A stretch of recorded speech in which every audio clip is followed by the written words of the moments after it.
Um assunto acabou ganhando muita repercussão esta semana. Foi a prisão do jogador Cleiton Xavier por uma dívida de pensão alimentícia de cerca de R$31 mil. E segundo a Polícia Civil, o jogador já realizou até o pagamento e já foi liberado.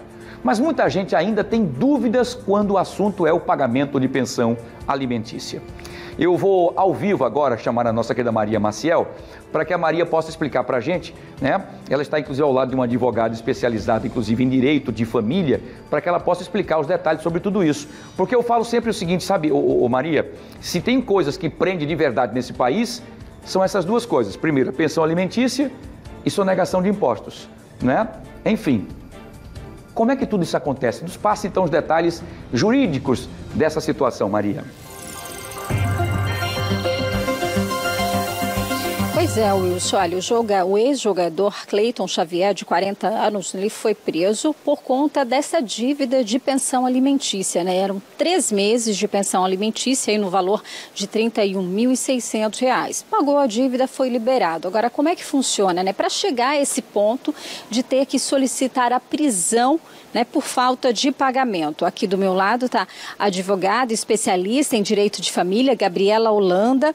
Gabriela, é preciso atrasar esses 3 meses? No caso, o devedor, ele é notificado antes de chegar a esse ponto? Como é que funciona? Boa tarde. Boa tarde, Maria. Boa tarde a todos.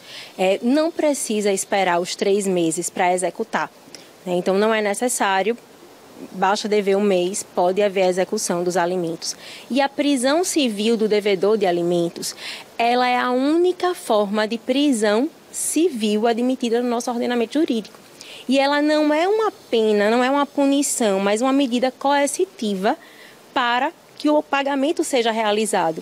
Tanto que o ex-jogador foi preso ontem, e hoje já está solto, porque possivelmente realizou o pagamento da dívida, né? Agora, ele só foi possivelmente compelido a pagar os 3 últimos meses e aqueles meses que se venceram ao longo do processo. E essa prisão, é bom que fique claro, não é uma prisão arbitrária, né? Então, está devendo, eu vou lá e vou ser preso, é assim automático? Não, não é assim automático. Então, o devedor de alimentos, ele é intimado, né, para em 3 dias, tudo bem, é um prazo curto, né, mas em 3 dias, ele comprovar que já pagou, ele justificar, apresentar uma justificativa plausível, né, por essa falta de pagamento, ou realizar o pagamento propriamente dito para evitar essa prisão. Se em 3 dias ele não fizer nada, pode ser decretada a prisão. Ou se ele apresentar uma justificativa, essa justificativa vai ser analisada e verificar se ela realmente é plausível ou não. Muitas pessoas devem ter achado alto aí o valor dessa pensão, né? 3 meses, R$31 mil, um pouco mais de 10 mil por mês. Como é que se chega a esse valor da pensão alimentícia? Pois é, Maria, boa pergunta, porque é um valor que assusta, né?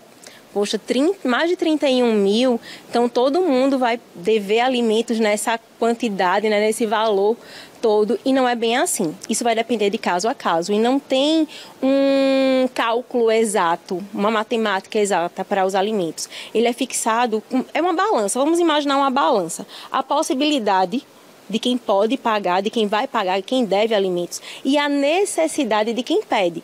Isso tem que estar em equilíbrio. Então, uma pessoa que recebe, sei lá, R$50 mil por mês, né, uma coisa bem extraordinária, R$50 mil por mês não é justo que pague um salário mínimo, né, porque vai desequilibrar, né, esse binômio. Então, essa necessidade, essa possibilidade vai variar caso a caso. Mas, Gabriela, é sempre 30%, 20%, 10%? Não. Isso não tem previsão legal de qual vai ser o percentual, de qual vai ser o valor, se esse percentual vai ser com base no salário mínimo, se vai ser com base no valor realmente do salário da pessoa que deve alimentos. Então, isso vai ficar a critério do juiz, dependendo do caso concreto. Então, pode ter variação. E nesses casos, né, de estava devendo aí a pensão alimentícia, é possível chegar a um acordo, uma conversa de forma administrativa sem precisar chegar a esse ponto? Sim, esse é o ideal. né? Lógico, evitar também que esse acordo seja só no âmbito extrajudicial, que ele seja homologado na justiça, né? Para que ele tenha essa força executiva depois, né? Para que possa ser executado. Mas o acordo, Maria, é o melhor caminho. É o melhor caminho porque dificilmente quando você se dispõe a pagar algo, você deixa de pagar, porque você está se dispondo dentro da sua realidade, dentro da sua possibilidade. Então fica mais fácil o cumprimento, né, daquela obrigação. Ok, muito obrigada, então, pelas explicações, né? A Gabriela explicou como é que funciona, então, diante da lei, toda essa questão da pensão alimentícia, um caso que poderia ter sido resolvido, né, Wilson? Verdade. Maria, eu queria aproveitar que você está com a doutora Gabriela Holanda aí, advogada, explicou bem detalhado, né, bem minuciosamente, bem explicadinho, bem didático.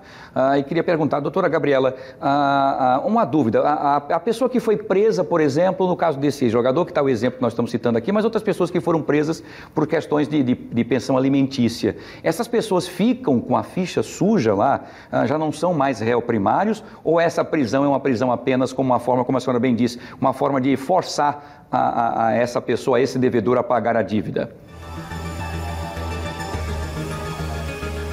Bom, o Wilson está perguntando se neste caso da prisão, o devedor ele fica com a ficha criminal, né?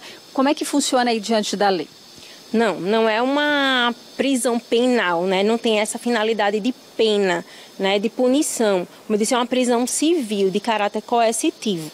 Tá? Então ela pode durar no máximo aí 3 meses, até porque entende que se ficar privado da liberdade não pode trabalhar, não pode produzir, então ela não pode ser uma privação de liberdade muito longa, mas apenas com esse caráter de, vamos dizer assim, pressionar para que pague a dívida. Tanto que acho que surtiu algum efeito nesse caso concreto, né? A prisão foi ontem, houve o pagamento no dia seguinte, então tudo funcionou assim da forma como é prevista a prisão civil e não tem essa repercussão. Tanto a privação de liberdade não acontece junto com os presos que cometem crime, em lugar apartado, diferenciado. Tudo bem, separado. Muito Obrigada, bem. então, pelas explicações. É isso, Wilson. Muito bem, Maria. Muito obrigado. Agradeço a doutora Gabriela Holanda pelas informações, que era uma dúvida que as pessoas ficavam. Caramba, eu numa situação complicada fiquei preso, mas é uma questão civil e não penal. Tanto é que essas pessoas que estão nesse momento, né, coercitivamente foram levados para o presídio, elas ficam numa cela separada de todo aquele complexo penitenciário ali. Uma cela totalmente separada até que as coisas se resolvam. Importante. Obrigado, Maria. Obrigado, doutora Gabriela, pela sua participação e pelas informações importantes.